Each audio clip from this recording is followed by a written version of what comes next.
Perkenalkan, nama saya Restia Siana Sitorus, NPM 18010600120.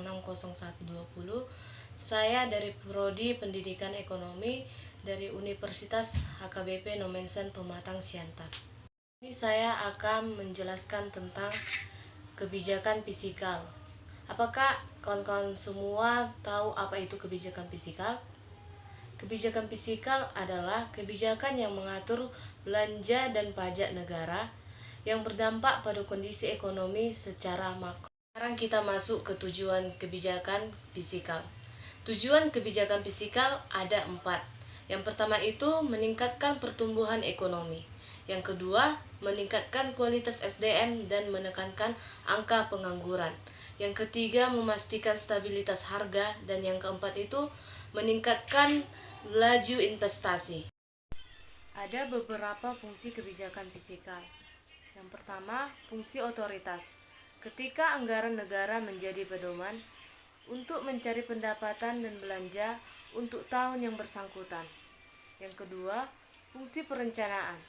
Ketika anggaran negara menjadi dasar bagi manajemen dengan merencanakan anggaran tahun yang bersangkutan. Yang ketiga, fungsi pengawasan. Ketika anggaran menjadi pedoman untuk menilai apakah kegiatan penyelenggaraan pemerintah sesuai dengan ketentuan yang telah diterapkan.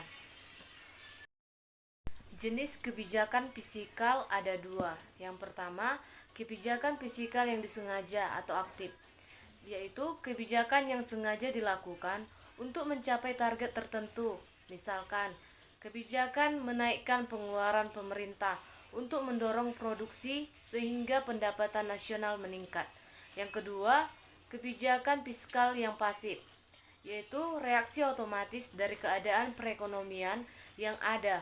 Misalnya, pendapatan masyarakat naik, penerimaan pemerintah dari pajak meningkat.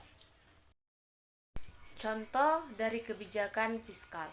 Yang pertama itu relaksasi pajak yang berlangsung selama tahun 2020 hingga awal 2021 untuk meningkatkan daya beli masyarakat. Yang kedua, pengurangan subsidi BBM.